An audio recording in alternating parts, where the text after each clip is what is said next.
संस्कृत का चैप्टर है व्याघ्रपति कथा। संस्कृत का चैप्टर व्याघ्रपति कथा है। देखिए इसका रचनाकार कौन है। व्याघ्रपति कथा के रचनाकार कौन हो जाएगा? नारायण पंडित।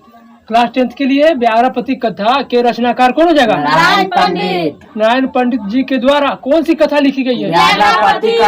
व्याघ्रपति कथा। व्याघ्र माने बाघ होता है, पथिक माने कोई राह में चलने वाला राही, उसे बोलते हैं क्या? पथिक। तो पथिक और बाघ की कहानी है, एक कथा है।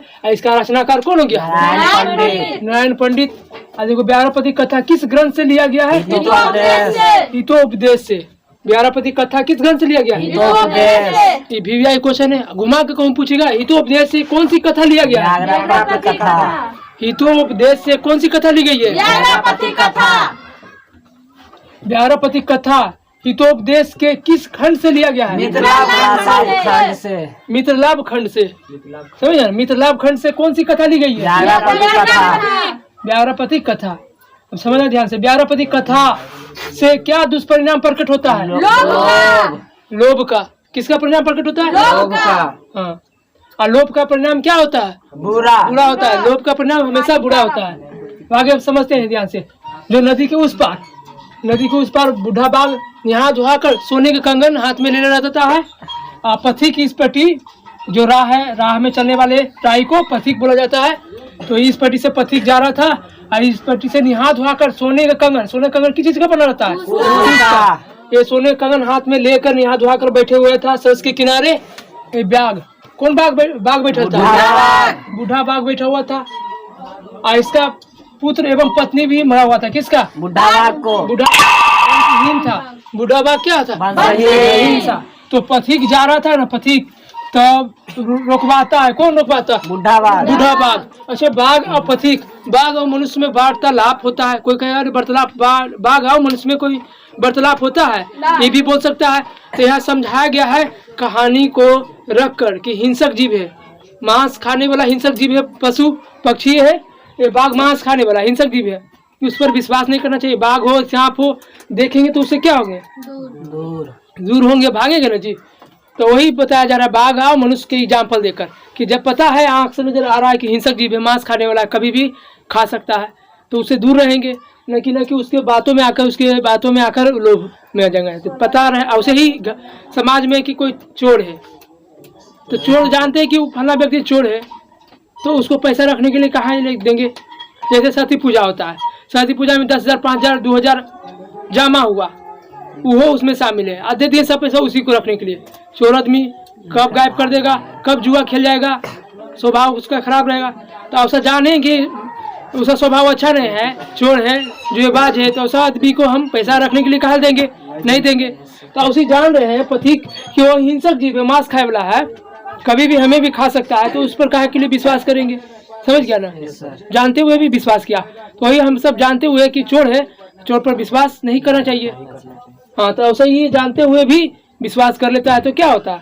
मारा जाता है। किसी हाथों से मारा जाता है? हाँ, समझो ध्यान से। तो बाघ है ना, सोने का कंगन हाथ में लेकर सोने का कंगन ले रहता है, सरस किरा निहा धुआ के बैठा रहता है।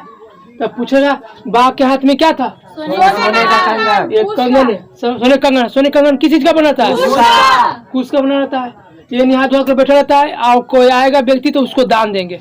उसके हाथ में किताब में देखेगा तो सोने कंगन बढ़िया से चित्र में रहता है, और बीच में नदी रहता है, ये पट्टी बाघ रहता है, पथिक रहता है, वो पट्टी बाघ रहता है।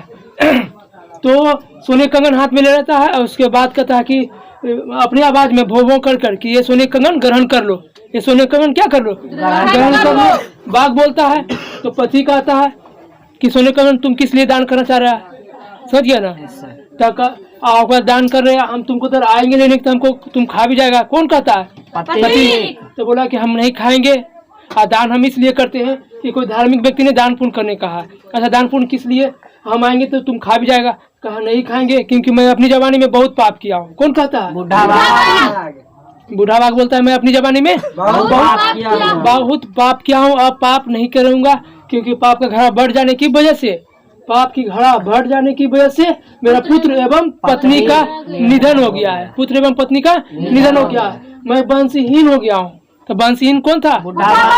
किसका पुत्र एवं पत्नी का निधन है? हाँ, ये इस वजह से मेरा मतलब पत्नी का निधन हो गया, पुत्र का, तब मैं वंशहीन हो गया। समझ गया ना। इस कोई धार्मिक व्यक्ति बोला है कि दान पुण्य करो, समझ गया ना, दान पुण्य करो, तो इसलिए मैं दान पुण्य करने के लिए आया हूँ, सोने कंगन दे रहा हूँ। और जो गरीब है उसी को देंगे। और तुम देखने में भी गरीब अति लग रहे हो, बहुत ज्यादा गरीब देखने में लग रहे हो। और दान देना चाहिए किसको? गरीब को, न कि अमीरों को। दान देना चाहिए किसको? न कि अमीरों को। ये हो गया।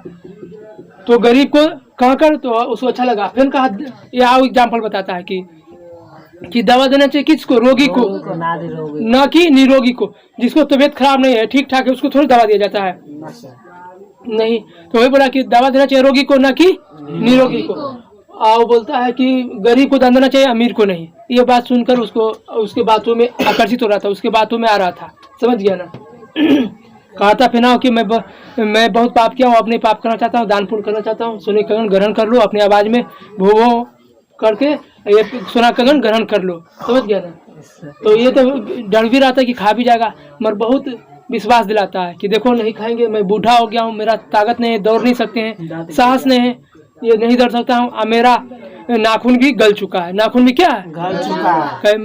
नाखून भी गल चुका है। कैसे तुम इसको पकड़ेंगे बकटेंगे? नहीं, मेरा नाखून भी गल चुका है। और वह हंसने का प्रयास करता है, कोशिश करता है हंसने का प्रयास कर, अपना दांत दिखाना चाहता है कि देखो मेरा दांत गला हुआ है। दांत क्या है? गला हुआ है। हाँ, तो क्वेश्चन पूछेगा, बूढ़ा बाघ हंसने का प्रयास कर, क्या दिखाना चाहता है? दांत दिखाना चाहता है। किसका नाखून दांत गला हुआ रहता है? कौन वंशहीन रहता है? किसका पुत्र एवं पत्नी मरा रहता है? सोने का कंगन किसके हाथ में रहता है?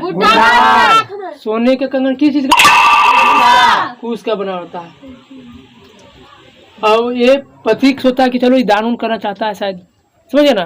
तब सोचता था कि ले लेगा, मतलब हमें खा जाएगा। तो वो तो एग्जाम्पल दे दिया कि नहीं खाएंगे, मेरा नाखून भी नहीं, दांत है, समझ गया ना। अब मैं बहुत पाप किया हूँ, पाप नहीं करना चाहते, पुण्य कमाना चाहते हैं।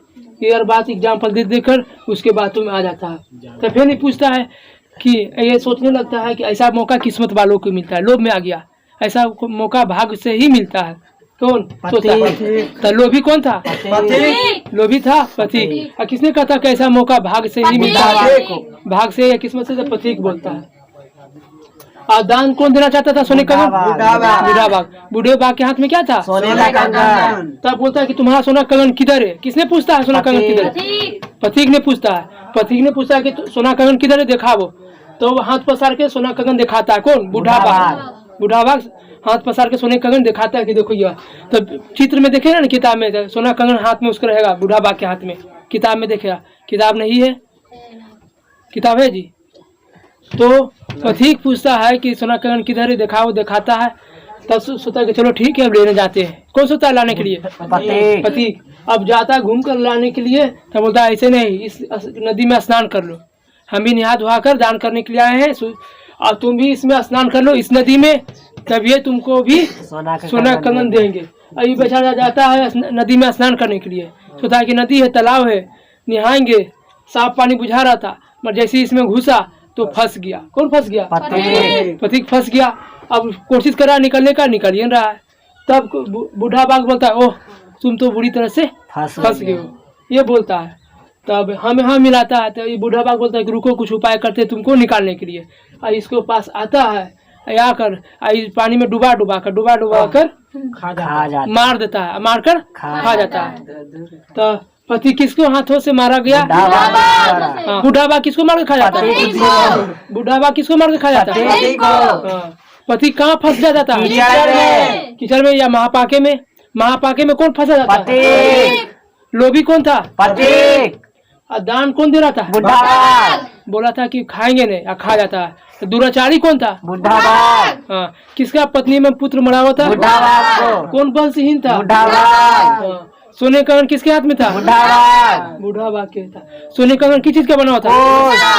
हाँ। सोना का कंगन किधर है, दिखाओ। किसने पूछता? पथिक ने।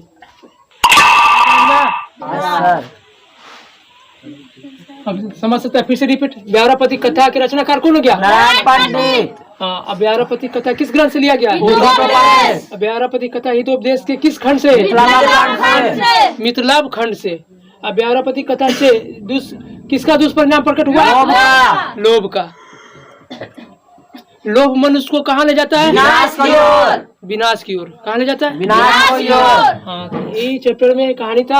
आप परीक्षा में पूछे तो आराम से जवाब दे देना है। दिया।